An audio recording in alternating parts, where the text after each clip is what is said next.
أعوذ بالله من الشيطان الرجيم. بسم الله الرحمن الرحيم.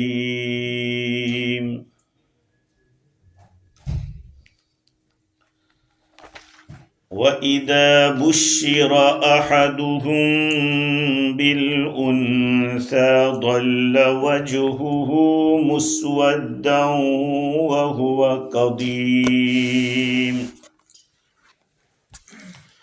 يَتَوَارَىٰ مِنَ الْقَوْمِ مِن سُوءِ مَا بُشِّرَ بِهِ أَيُمْسِكُهُ عَلَىٰ هُونٍ أَمْ يَدُسُّهُ فِي التُّرَابِ أَلَا سَاءَ مَا يَحْكُمُونَ لِلَّذِينَ لَا يُؤْمِنُونَ بِالْآخِرَةِ مَثَلُ السَّوْءِ وَلِلَّهِ الْمَثَلُ الْأَعْلَىٰ وَهُوَ الْعَزِيزُ الْحَكِيمُ. وَلَوْ يُؤَاخِذُ اللَّهُ النَّاسَ بِظُلْمِهِم مَّا تَرَكَ عَلَيْهَا مِن دَابَّةٍ وَلَٰكِن يُؤَخِّرُهُمْ إِلَىٰ أَجَلٍ مُّسَمًّى فَإِذَا جَاءَ أَجَلُهُمْ لَا يَسْتَأْخِرُونَ سَاعَةً وَلَا يَسْتَقْدِمُونَ. صدق اللہ العظیم. بزرگوں، پیارے بھائیوں، گفتگو ہماری یہ چل رہی تھی کہ زمانے جاہلیت کے اندر کسی کے یہاں لڑکی پیدا ہونے کی خوشخبری دی جاتی تھی تو اس کا چہرہ بگڑ جاتا تھا، چہرہ سیاہ ہو جاتا اور وہ غصے میں بھرا رہتا تھا اور لوگوں سے وہ چھپتا پھرتا تھا، اس لیے کہ لڑکی کی خوشخبری سے وہ ناراض تھا، سوچتا تھا کہ اس کو ذلت کے ساتھ رکھوں یا اس کو مٹی میں ڈال دوں، دفن کر دوں. اب یہ بہت ہی بری رسم اور بہت ہی برا معاملہ تھا. حضور اکرم صلی اللہ علیہ وسلم کی خدمت میں بعد میں آ کر ان لوگوں نے توبہ بھی کی اور یہ کہا، ایک نام ہے قیس بن عاصم، فرماتے ہیں میں نے عرض کیا کہ اللہ کے رسول، میں نے زمانے جاہلیت میں 8 بیٹیاں دفن کر دیا. اللہ کے رسول صلی اللہ علیہ وسلم نے فرمایا کہ ہر ایک بچی کے بدلے میں ایک غلام آزاد کرو. کہا اللہ کے نبی میں تو اونٹ والا ہوں. تو کہا ٹھیک ہے، ایک بچی کے مقابلے میں ایک اونٹ اللہ کے راستے میں. تو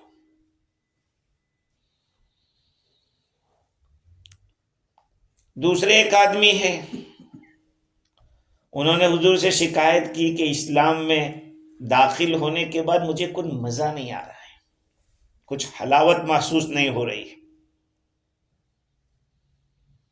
اور بات یہ ہے کہ میری ایک بیٹی تھی زمانے جاہلیت میں نے اپنی بیوی کو حکم دیا کہ تو اس کو آراستہ پیراستہ کر دے، مزین کر دے. اس نے کر دیا اور میرے پاس لائی بچی کو. میں اس بچی کو لے کر ایک ایسی ویلی میں لے گیا جو بہت گہری تھی، میں نے اس میں ڈال دیا. وہ اندر سے کہہ رہی تھی یا ابتی قتلتنی، اے میرے باپ، تو نے مجھے مار ڈالا۔ تو فَكُلَّمَا ذَكَرْتُ قَوْلَهَا لَمْ يَنْفَعْنِي شَيْءٌ، جب جب مجھے وہ جملہ یاد آتا ہے کہ ابا آپ نے مجھے مار ڈالا، اس دن سے کوئی چیز مجھے نفع نہیں دے رہی، کوئی اچھی نہیں لگ رہی چیز۔ حضور اکرم صلی اللہ علیہ وسلم نے ارشاد فرمایا کہ بھائی الاسلام یہدم ما کان قبل، اسلام سے پہلے جو غلطیاں ہو گئی وہ اسلام وائپ آؤٹ کر دیتا ہے، اور اسلام میں جو کچھ گڑبڑ ہوتی ہے اس کو یہدم الاستغفار، اسلام کی حالت میں جو گڑبڑ ہوگی اس کی ریکوری ہوگی استغفار سے۔ علامہ آلوسی بغدادی رحمت اللہ علیہ فرماتے ہیں میں نے خود بعض لوگوں کو دیکھا کہ اپنی بیوی کو طلاق دے دی اس وجہ سے کہ اس نے بیٹی کا جنم دیا تھا۔ اس زمانے میں بھی کچھ کم بلبجک کر نہیں ہے، اس زمانے میں بھی آج سے میں آپ کو بات کروں 17 سال پہلے کی، 20 سال پہلے کی بات، کہ جب میں یہاں تھا تو ایک آدمی صبح صبح فجر کی نماز بھی نہیں پڑھائی تھی میں نے، گھر سے باہر نکلا تو ایک گاڑی کھڑی ہے، وہ موٹا تازہ لہیم شہیم آدمی، میں مسجد میں، چلو بعد میں بات کرنا، نماز کے بعد جو بات ہوگی، مسجد میں آئے، نماز پڑھے، نماز کے بعد کہا کہ میرا گھر پہ جھگڑا ہو گیا ہے بیوی کے ساتھ۔ کیا ہوا؟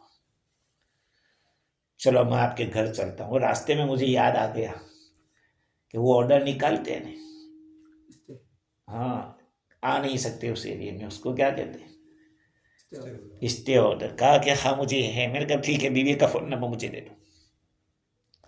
نمبر دیا، میں نے فون کیا تو اس کی بیوی نے تھوڑی بات کی، پھر اس کے بہن نے بات کی، تو مجھے بتایا کہ یہ اتنا بڑا ظالم ہے کہ 3 بیٹیاں ایک کے بعد ایک بات ہوئی، تو جب پیدا ہوئی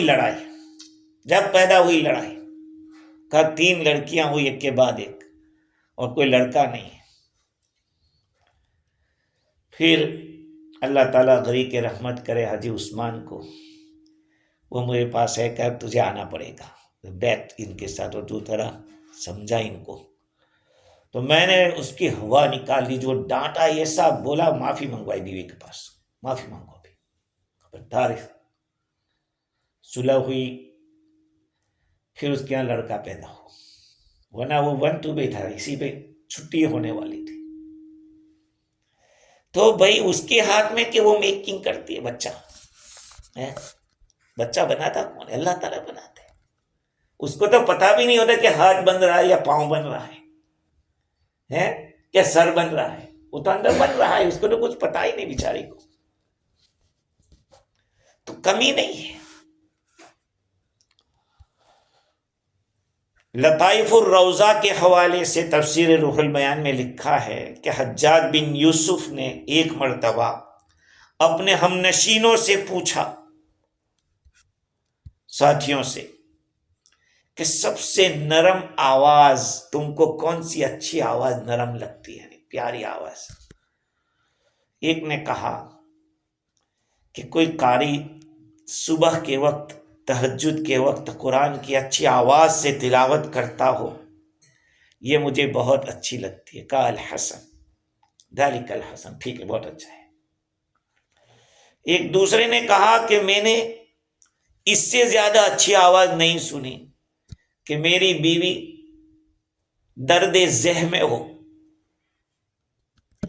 ڈیلیوری کے اندر ہے، اور میں مسجد کے اندر صبح صبح ایسے بیٹھا ہوں، ایک آ کر مجھے ایک آدمی خوشخبری سناتا ہے کہ تمہارے یہاں بیٹا پیدا ہوا ہے، کہ سب سے اچھی آواز مجھے وہ لگتی ہے۔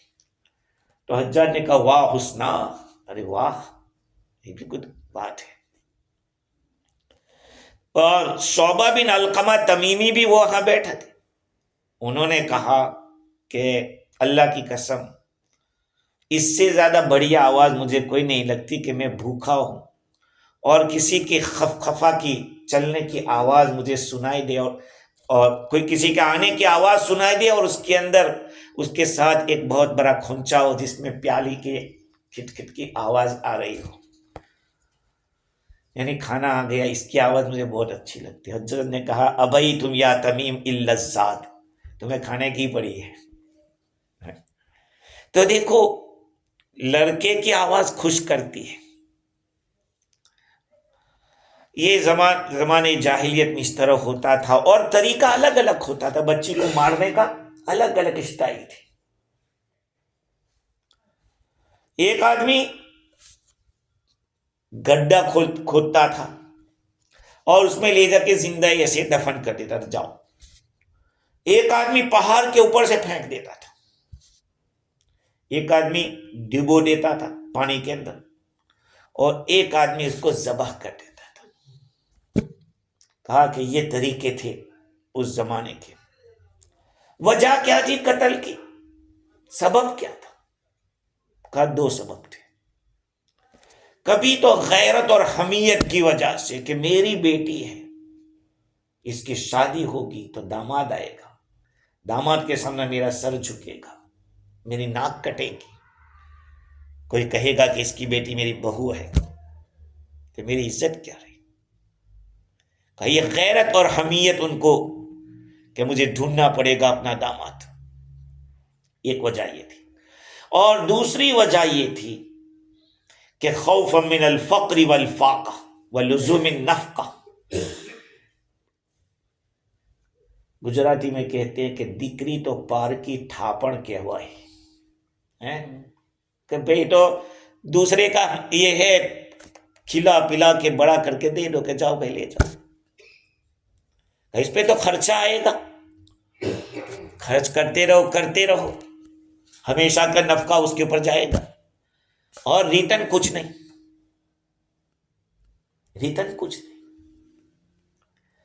لیکن اللہ تعالیٰ آقا صلی اللہ علیہ وسلم کے درجات کو بلند فرمائے کہ آپ نے امت کو بتایا کہ لڑکی کیا نعمت ہے، اور اسلام نے سکھایا، خدا کی قسم، ورنہ انگریز اور یہ لوگ اس کو انسان کہنے کے لیے تیار نہیں تھے، عورت ذات کو انسان کہنے کے لیے تیار نہیں تھے۔ یہودی لوگ اپنی عورتوں کو حالت حیض میں الگ بستر دے دیتے تھے، نہیں تیری ضرورت نہیں ہے، جاؤ۔ اللہ تعالیٰ نے ایسا پاکیزہ دین دیا، اس پاکیزہ دین کے اندر عورت کی اہمیت کو بتایا۔ اللہ تعالیٰ فرماتے ہیں یتوارا من القوم من سوء ما بشر بہ، یہ لوگوں سے چھپتا پھرتا تھا۔ کیوں چھپتا تھا؟ مفسرین فرماتے ہیں کہ زمانے جاہلیت کے اندر جب بیوی کے درد زہ کے آثار شروع ہو جاتے، سمجھ میں آ جاتا کہ اب اس کا درد شروع ہوا ہے، یہ غائب ہو جاتا تھا۔ لیکن یہاں غائب ہے، غائب ہو جاتا، کچھ پتہ ہی نہیں۔ اللہ کرے حساب ہو گیا ہو کہ چھپ گیا، اب بھائی کیا ہوا، کئی انتظار میں ہے کہ کیا خبر آتی ہے، کیا اس کے لیے کیا جانا جاتا ہے۔ اگر بیٹے کی خبر آتی تو بڑا خوش ہوتا تھا، کیا اور اگر بیٹی کی خبر آتی تو وہ غمزدہ ہوتا، لوگوں کے سامنے وہ ظاہر نہیں کرتا تھا کئی دنوں تک، اور پلاننگ کرتا کہ اس کا کیا کروں، ایمسکوہ ام یدسہ فی التراب، ایمسکوہ علی ہون، کہا یار چلو کوئی بات نہیں، خود ذلت برداشت کر کے روکے رکھے، ایک تفسیر ہے، اور ایک تفسیر ہے کہ اس کو ذلیل بنا کے رکھے۔ علی ہون کی صفت کے بارے میں مفسرین نے دو قول لکھے، ایمسکوہ، کیا اس کو یحبسہ، اس کو روکے رکھے، ام یدسہ فی التراب، یا یہ کہ زمین میں اس کو چھپا دے وے۔ الا ساء ما یحکمون، اللہ تعالیٰ فرما رہے ہیں کتنا برا تھا جس کا وہ فیصلہ کرتے تھے۔ کیا فیصلہ کرتے تھے؟ کہ اللہ کی ذات بیوی سے پاک، بچے سے پاک، اور اس کا کہتے تھے کہ اس کی بیٹیاں ہیں، اور خود کے لیے کہا ہمارا تو بیٹا ہی ہونا چاہیے، ہمارے بیٹی نہیں ہونی چاہیے۔ اللہ تعالیٰ نے ان لوگوں کی اس گھناؤنی حرکت کو کتنے طریقے سے بتلایا۔ نمبر 1، یسود وجوہہ، اس کا چہرہ کالا ہو جاتا تھا، سیاہ ہو جاتا۔ دوسرے نمبر پہ پبلک سے وہ چھپ جاتا تھا، بیٹی سے نفرت بہت زیادہ تھی، اس وجہ سے وہ یہ نہیں سوچتا ہوگا کہ میری بیوی بھی کسی کی بیٹی ہے، یہ نہیں سوچتا ہوگا کہ میری بیوی بھی تو کسی کی بیٹی ہے۔ اگر یہ سلسلہ ختم ہو گیا ہوتا تو بیوی کہاں ملتی؟ اگر انسان کے پاس انصاف ہو تو اس چیز کو سامنے رکھتا ہے کہ عورت کو بھی جینے کا حق ہے۔ اسلام نے اس کو رانی بنایا، رانی بنایا۔ یہ تو پروپیگنڈا ہے اسلام کے اوپر، غلط پروپیگنڈا۔ ان کی عورتیں بھی، کرسچنوں کی عورتیں بھی، یہودیوں کی عورتیں بھی جانتی ہیں کہ مسلمان اپنی عورتوں کے ساتھ کس طرح رہتے ہیں۔ اکا دکا کہیں واقعہ ہو گیا، مار پیٹ ہو گیا، کچھ ہو گیا تو پورا معاشرہ تھوڑی خراب ہو جاتا ہے۔ اسلام نے اس کو میراث کا حق دیا، بیٹی ہونے کی وجہ سے حق، ماں ہونے کی وجہ سے حق، بیوی ہونے کی وجہ سے اس کا حق، ہر اعتبار سے بہن ہونے کی وجہ سے اس کو کچھ نہ کچھ ملتا ہے۔ باقی کتنے مذہبوں کے اندر میراث نام کی چیز ہی نہیں ہے۔ شادی ہندوؤں کے اندر یہ کہ شادی میں خرچ ہو گیا جاؤ۔ ہمارے مسلمانوں میں بھی بات جاہل یہ ہوتے ہیں کہ دیکھ بہن تو نے لے لیا حصہ، بس اب رشتہ ختم وہیں سے۔ اب بیچاری کہتے ہوئے کہاں جاؤں گی، میرا میکا یہ ہے، میرا میکا ختم، اب بھائی رہنے دے، تو ہی رہ، کہاں جائے۔ خیر، الا ساء ما یحکمون۔ تو پہلی بات یہ کہ وہ چھپتا پھرتا۔ پھر دوسری بات، ان کو بچے کی محبت، لڑکے کی محبت، اور آگے چل کے بیٹی کی نفرت اتنی کہ اس کو قتل تک آمادہ کر دیا۔ تو اللہ تعالیٰ نے ان لوگوں کے زمانے جاہلیت کے اندر لڑکیوں سے نفرت کی جو انتہا تھی، اس سے آگے کچھ ہو نہیں سکتا، اس سے آگے بیان نہیں کیا جا سکتے کہ اس سے آگے اور کیا ہوگا۔ امام راضی فرماتے ہیں کہ جب بیٹی کی ذات سے اتنی نفرت ہو، اتنی حد تک ہو، تو ایک عقل مند آدمی کو مناسب کیسے ہو سکتا ہے کہ اس کی نسبت رب العالمین کی طرف کرے، اللہ تعالیٰ کے ذات کے ساتھ کرے۔ الکم الذکر ولہ الانثی تلک اذا قسمۃ ضیزی، تمہارے لیے تو بیٹے اور اللہ کے لیے بیٹیاں، یہ بڑی بھونڈی تقسیم ہے۔ قسمۃ ضیزی بڑی بھونڈی تقسیم ہے، بہت بری تقسیم ہے۔ آگے اللہ تعالیٰ فرماتے ہیں للذین لا یؤمنون بالآخرة مثل السوء وللہ المثل الأعلی وهو العزیز الحکیم۔ اچھا، ہوا کیا؟ ایک بات رہ گئی کہ ایک شاعر گزرا ہے جس کا نام تھا فرزدق۔ فرزدق ایک عربی کا بہت بہترین شاعر گزرا ہے۔ اس کا دادا تھا جس کا نام تھا صعصع۔ جب اس نے یہ ظلم محسوس کیا تو ایک پرتھا اس نے نئی شروع کی کہ جس کے گھرے بیٹی ہوتی وہاں پہنچ جاتا اور اس کے باپ سے کہتا کہ دیکھ میں تجھے یہ اونٹ نہیں دیتا اور یہ بیٹی مجھ کو دے دے، میں اس کو پال لوں گا، میں اس کو زندہ رکھوں گا۔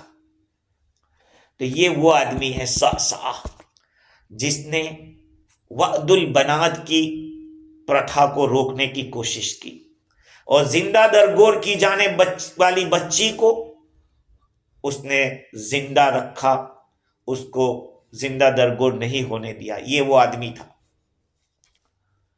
ایک بادشاہ نے خواب دیکھا، سپنے میں دیکھتا یہ کہ اس کا چہرہ بالکل کالا ہو گیا ہے، بہت پریشان ہوا۔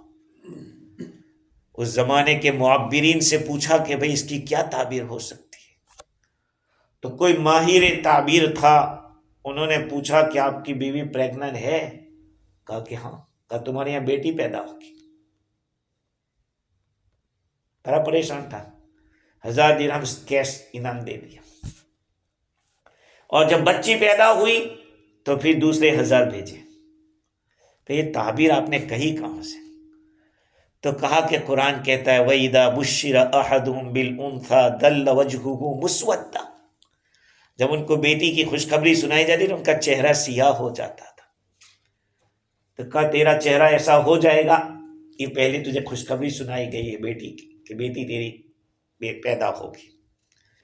اللہ تعالیٰ فرماتے ہیں کہ ان لوگوں کے لیے جو آخرت پر ایمان نہیں رکھتے ہیں بری صفت ہے، اور اللہ ہی کے تو اعلیٰ قسم کی صفت ہے۔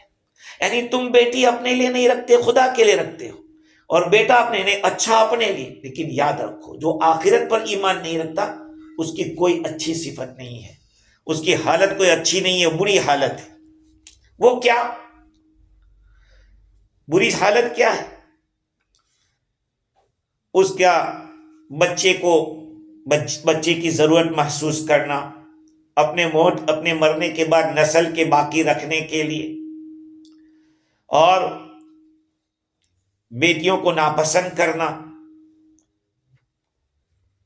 فقیر ہو جانے کے خوف کی وجہ سے، کا یہ بری صفت ہے تمہاری۔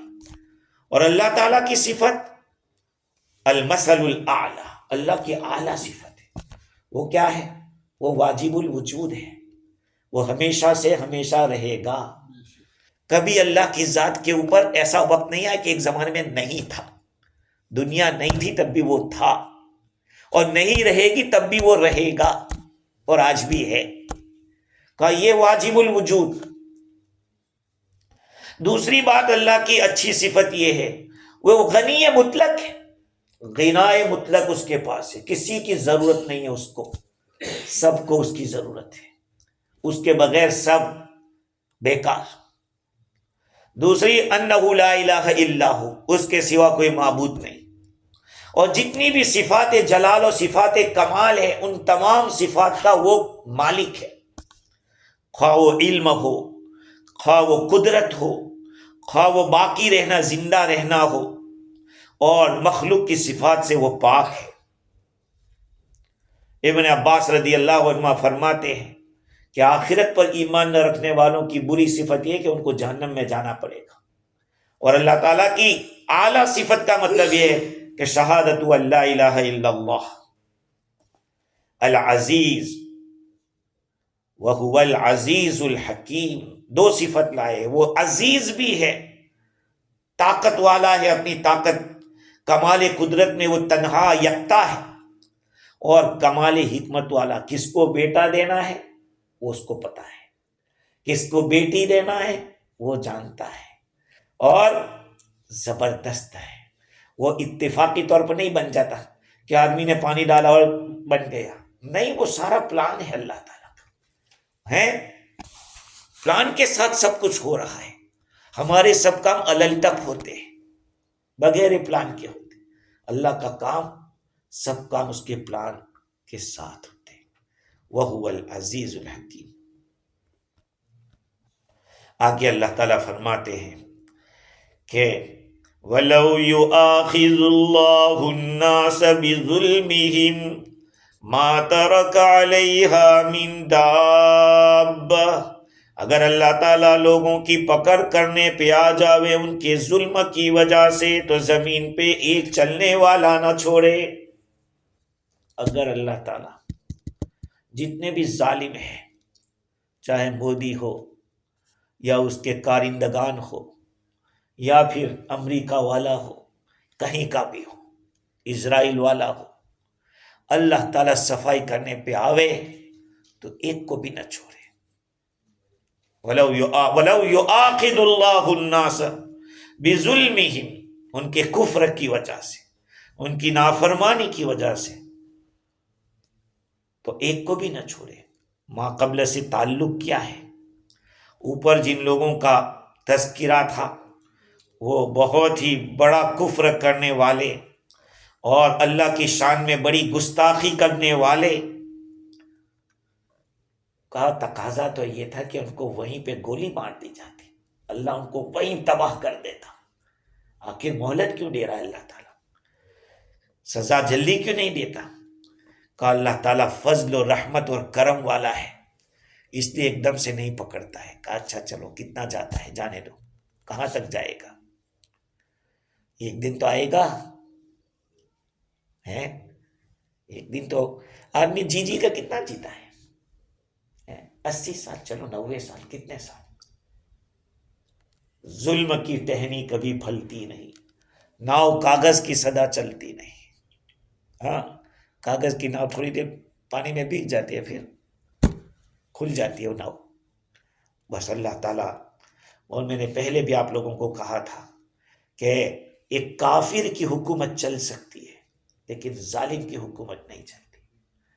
فرعون پہلے کافر تھا، اس کی حکومت چلی 400 سال تک، اس کے سر میں درد نہیں ہوا، لیکن جب اس نے بنی اسرائیل کا کلنگ شروع کیا پھر پکڑ آئی۔ اللہ تعالیٰ کفر کے ساتھ حکومت چلاتا ہے لیکن ظلم کے ساتھ نہیں چلاتا۔ جہاں ظلم ہوگا وہاں آواز اٹھے گی، اور ظلم ایک بہت ہی گھناؤنی حرکت ہے۔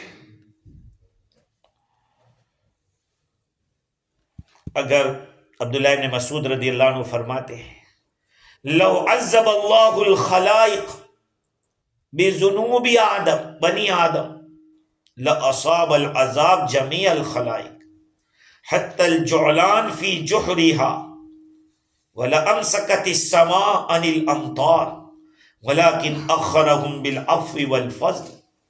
ابن مسعود رضی اللہ عنہ فرماتے ہیں کہ اگر اللہ تعالی بندوں کے گناہ کی وجہ سے مخلوق کو عذاب دینا چاہے تو یہ عذاب ساری مخلوق کو پہنچ جائے گا۔ پہنچا کہ نہیں؟ نوح علیہ السلام کے زمانے ہوا کہ نہیں؟ پانی اوپر تک چلا گیا تھا تو زمین پہ جتنی مخلوق تھی وہ سب اسی میں،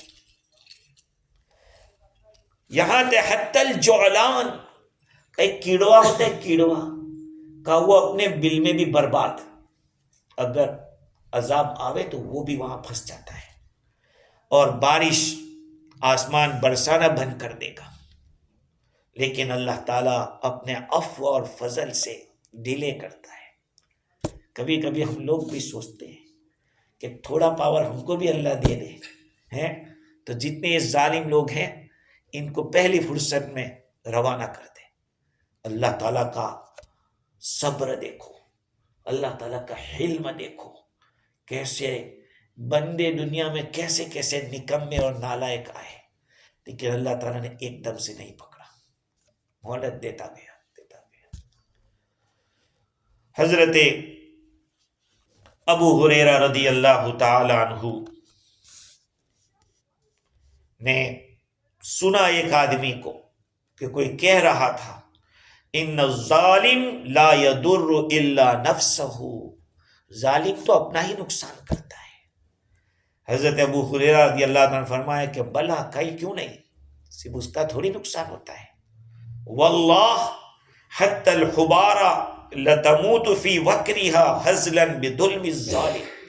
حبارہ ایک پرندہ آتا ہے، حبارہ کہ یہ پرندہ اپنے گھونسلے میں ظالم کے ظلم کی وجہ سے مر جاتا ہے، کمزور ہو کے مر جاتا ہے۔ معلوم ہوا کہ ہمارے گناہوں کا اثر جانوروں تک پڑتا ہے، پڑے گا کہ نہیں؟ ہرمز کا بند ہے تو کیا ہو رہا ہے؟ سپلائنگ کتنی رک جائے گی، کتنے جانوروں کو کھانا کہاں کہاں سے ملتا ہوگا، وہ رک جائے گا، ہوگا کہ نہیں؟ ہرمز کو کیوں بند کیا؟ ظالموں نے ظلم کیا اس وجہ سے۔ کہ ظلم کا نقصان صرف بنی آدم کو نہیں، جانوروں تک کو ہوتا ہے۔ کہا غبارہ پرندہ اپنے گھونسلے کے اندر لوگوں کے ظلم کی وجہ سے کمزور ہو کے مر جاتا ہے۔ صدیق اکبر رضی اللہ تعالیٰ عنہ فرماتے ہیں، رسول اللہ صلی اللہ علیہ وسلم نے ارشاد فرمایا، ان الناس اذا رأوا منکرا فلم یغیروہ، لوگ جب کسی بری بات کو دیکھیں اور اس کو درست کرنے کی کوشش نہ کرے، اس کو بدلنے کی، یوشک ان یعمہم اللہ بعقابہ، قریب ہے کہ اللہ تعالیٰ ان تمام لوگوں کو اپنے سزا کو عام کر دے، عام عمومی سزا لے آوے اللہ تعالیٰ، کوئی دور نہیں ہے۔ حضرت قتادہ اس آیت کے نیچے فرماتے ہیں کہ ان اللہ قد فعل ذلك فی زمن نوح علیہ السلام فاہلک من علی الارض الا من کان فی سفینۃ۔ آخر ایک ایک جوڑے کو کیوں لیا تھا؟ نوح علیہ السلام کی کشتی کے اندر ایک ایک جوڑے کو لیا تھا، کتا کتیا، بلا بلی، شیر شیرنی، گدھا گدھی، یہ سارے جوڑے رکھے تھے، اور سب کو اسٹے آرڈر رکھا تھا کہ یہ کانٹ ٹچ ہے، کوئی ٹچ نہیں کر سکتا اپنے جوڑوں کو۔ اسی لیے لیا تھا کہ سب کو تو ختم کرنا تھا، جو زمین پہ جتنا تھا سب کو ختم کر دیا۔ جو کشتی میں تھے وہ بچ گئے تھے۔ وہ کیا وجہ تھی؟ کفر، نافرمانی، نبی کی نافرمانی۔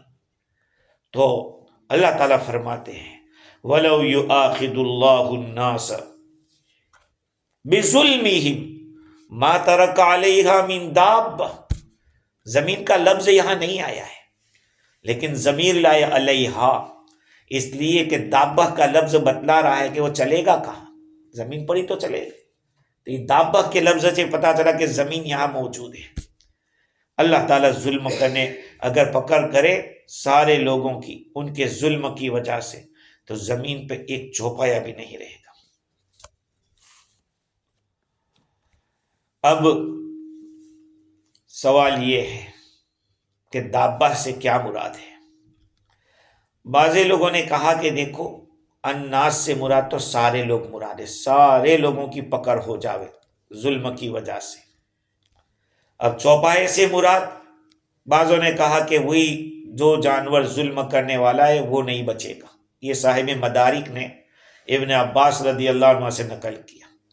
یا بعضوں نے کہا کہ زمین کے جتنے بھی جانور ہیں، مومنین صالحین کے سوا جتنے بھی ہیں، کہا وہ سب داخل ہے۔ مومنین صالحین کا وہ داخل نہیں ہے۔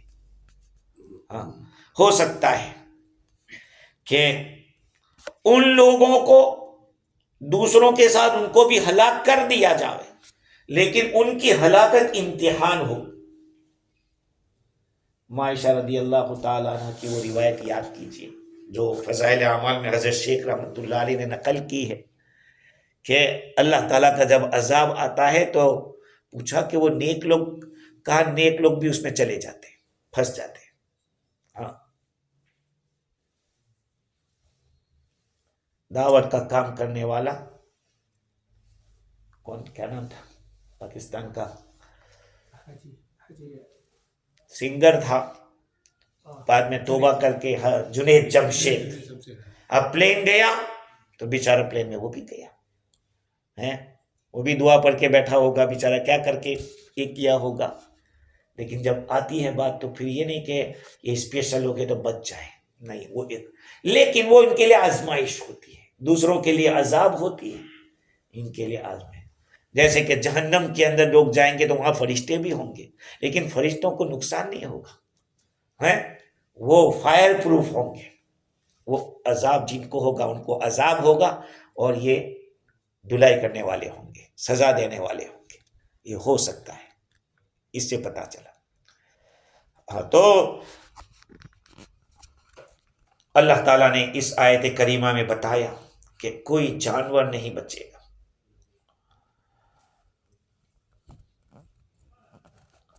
ہاں، اگر امر بالمعروف اور نہی عن المنکر انہوں نے چھوڑا تھا اور پھر عذاب آئے تو سب پکڑے جائیں گے، سب پکڑے جائیں گے.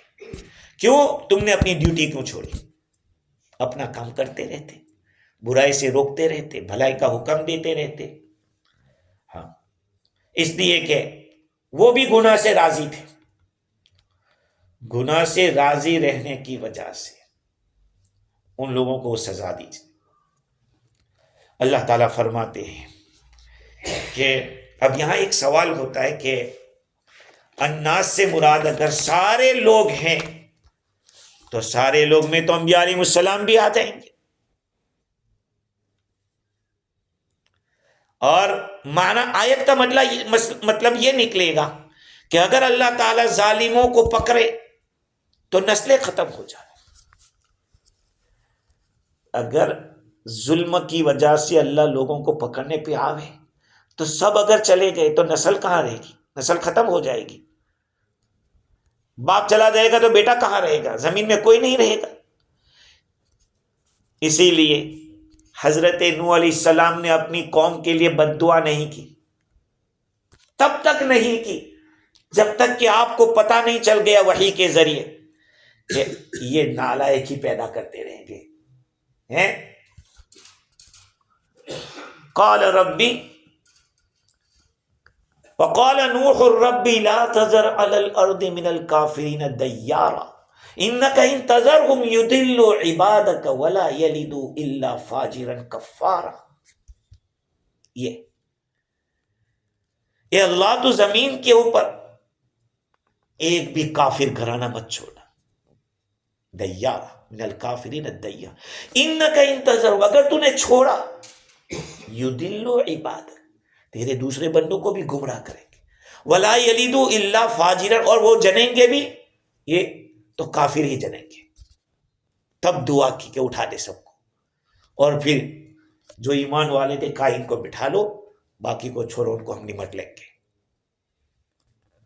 اللہ تعالیٰ نے بارش برسائی اور زمین سے پانی نکلا اور سب کو ٹھکانے لگا دیا. حضرت ابو الدرداء رضی اللہ تعالیٰ عنہ کی روایت ہے جس کو ابن کثیر نے نقل کیا کہ ہم نے رسول اللہ صلی اللہ علیہ وسلم کے سامنے یہ بات عرض کی. ذکرنا عند رسول اللہ صلی اللہ علیہ وسلم، یعنی اسی طرح کی بات کی ہوگی تو آپ نے فرمایا ان اللہ لا یؤخر شیئا اذا جاء اجلہ، جب کسی چیز کا ٹائم آ جاتا ہے تو کوئی کسی ذرہ برابر مؤخر نہیں کرتا. وَإِنَّمَا زِيَادَةُ الْعُمْرِ بِالذُّرِّيَّةِ الصَّالِحَةِ، انسان کی عمر میں جو برکت ہوتی ہے، اضافہ ہوتا ہے، وہ نیک اولاد سے ہوتا ہے. نیک اولاد، اس سے اس کا نام باقی رہتا ہے. یرزقہ اللہ العبد، اللہ تعالیٰ بندے کو جو عطا فرماتے ہیں. فَيَدْعُونَ لَهُ مِن بَعْدِهِ، جو بعد میں باپ کے لیے دعا کرتی رہتی ہے. فَيَلْحَقُهُمْ دُعَاؤُهُمْ فِي قَبْرِهِ، ان کو ان کی دعا ملتی رہتی ہے. فَذَلِكَ زِيَادَةُ الْعُمْرِ، کہا کہ یہ عمر کی اضافہ برخوتری ہے. عمر کا اضافہ یہی ہے. باقی وقت جب آ جاتا ہے تو پھر ڈیلے نہیں. اب اس آیت کریمہ سے ہمارا اور آپ کا عقیدہ تو یہ ہے کہ فرشتے معصوم ہوتے ہیں، ایسے انبیاء بھی معصوم ہوتے ہیں. انبیاء سے کوئی گناہ نہیں ہو سکتا. اللہ تعالیٰ نے وہ مادہ ہی ان میں نہیں رکھا ہے گناہ کا. ہاں، دو لفظ ہمیشہ عقیدے کے اندر، دو باتیں، دو لفظ یاد رکھیں. ایک ہوتا ہے معصوم، ایک ہوتا ہے محفوظ. ایک ہوتا ہے معصوم، ایک ہوتا ہے محفوظ. اولیاء کرام جن میں سب سے بڑے اولیاء صحابہ ہیں، صحابی تو کوئی ولی سمجھتا ہی نہیں ہے. جب ولی کا نام بولتے ہیں تو خواجہ معین الدین چشتی اجمیری اور حضرت غوث پاک یاد آتے ہیں، شیخ عبد القادر جیلانی رحمۃ اللہ علیہ یاد آتے ہیں. یہ صحابہ کرام تو ولیوں میں نام ہی نہیں آتا، حالانکہ سب سے بڑے ولی وہی ہے، سب سے بڑے اولیاء صحابہ، یہ بات یاد رکھیں۔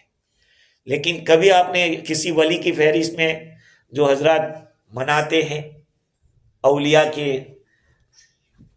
جشن مناتے ہیں، کبھی بھی صدیق اکبر رضی اللہ تعالیٰ کا نام نہیں آتا اولیاء کی فہرست کے اندر، کبھی بھی حضرت عمر فاروق رضی اللہ تعالیٰ کا نام نہیں آتا اولیاء کے اندر، حالانکہ ساری دنیا کے اولیاء کتنے بھی بڑے ہو جائیں، صحابہ کرام میں سے ایک ان کے اندر ایک چھوٹا صحابی ہے، ان کی ولایت تک نہیں پہنچ سکتا۔